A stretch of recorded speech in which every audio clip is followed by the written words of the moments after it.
when we're talking about money mindset and spirituality, it is completely possible to have a lot of money and not have a great relationship with it. In fact, a lot of people actually do create wealth from fear, scarcity, and lack because they experienced poverty and don't want to experience that again.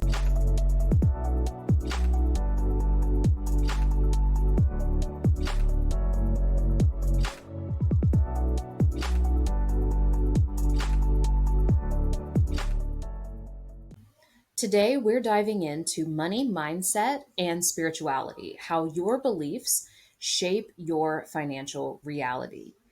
If you're new here, I'm Makosi, also known as the Royal Shaman. I'm an oracle and executive spiritual advisor for conscious change makers who are ready to fulfill their calling and create incredible, limitless abundance in alignment with that.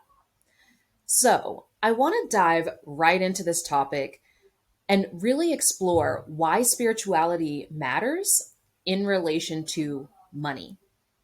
You see, this reality that we are experiencing is always first and foremost spiritual first. Before we could create anything physical, it had to exist as a non physical thing first. That means at one point, this computer, this camera, our conversation was all a thought, a feeling, a frequency before it actually came into this reality. You actually are creating this reality from the decisions that you're making each and every day. And those are coming from your frequency ultimately.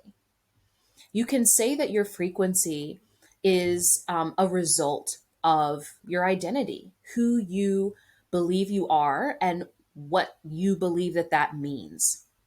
So, understand that when we're talking about money mindset and spirituality, it is completely possible to have a lot of money and not have a great relationship with it. In fact, a lot of people actually do create wealth from fear, scarcity, and lack because they experienced poverty and don't want to experience that again. So they go and push and hustle, trying to make sure that they never experience that again.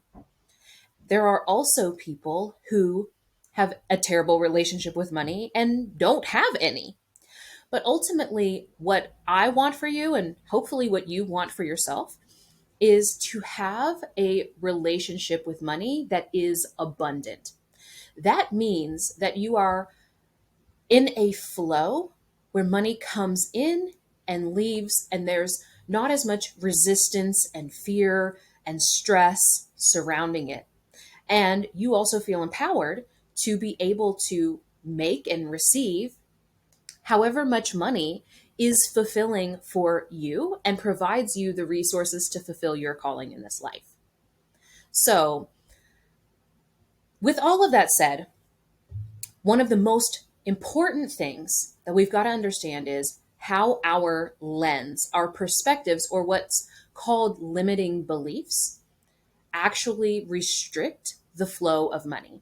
When you have certain perspectives about what money is or what money isn't, what is possible around money and what isn't possible, you will actually begin to make decisions that continue to unconsciously reaffirm that belief.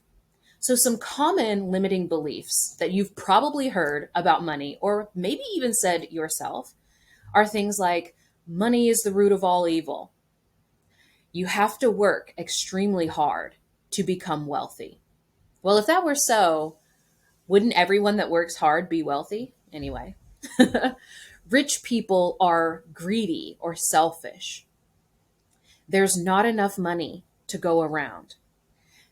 My favorite, you can't be spiritual and wealthy at the same time.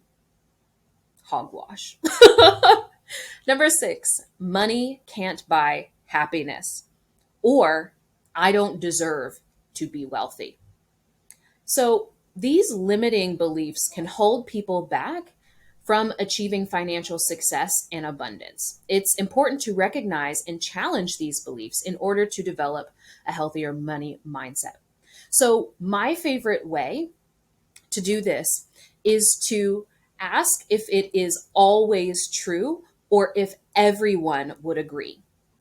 See, with the ego, all we have to do is give it a possibility that it might not be true. And that opens up your ability to start seeing that, hey, it actually might not be true. There may be evidence to the contrary. And if you have evidence to the contrary, then you can utilize that information to create a new belief. So, for example, taking the first one that I shared, money is the root of all evil. Well, is all evil a result of money? Well, from my perspective, no. It could be coming from jealousy. It could be coming from fear. It could be coming from, there's a whole list, right?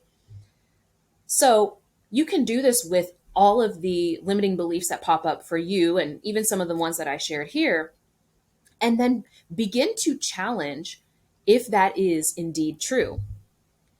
The other thing that I like to recommend that people do as it relates to money is really a simple gratitude practice. You see, most of us have a lot of fear or avoidance behaviors around our money, and that creates a frequency of fear. But if we are in a frequency of gratitude, it's impossible to also be in fear. So, the next time that you go to pay for your latte at Starbucks or you go to pay the IRS, allow yourself just for a second to feel gratitude for the fact that you are at this moment able to pay for that latte, that you actually are able to pay for your taxes and then connect with all of the abundance that you have received and will continue to receive as a result of allowing that money to leave. You can also do this with money that flows in. Gratitude is an incredible amplifier for money. Now, some of these things are things that I've done myself, but I've also taken others through some of these processes. And when I'm telling you the ability for them to, some of them 2 and 3x the amount of money that they are bringing in, doing the same amount of work, and some of them, to be honest, I've had people who've 10x and 100x. So it may seem very small at first, but really all you need is the evidence that there are other truths around money, and you can simply align yourself with them. So I look forward to seeing you next week. If you got any great ahas or takeaways, be sure to drop those in the comments, like, share with a friend, and I'll see you next week.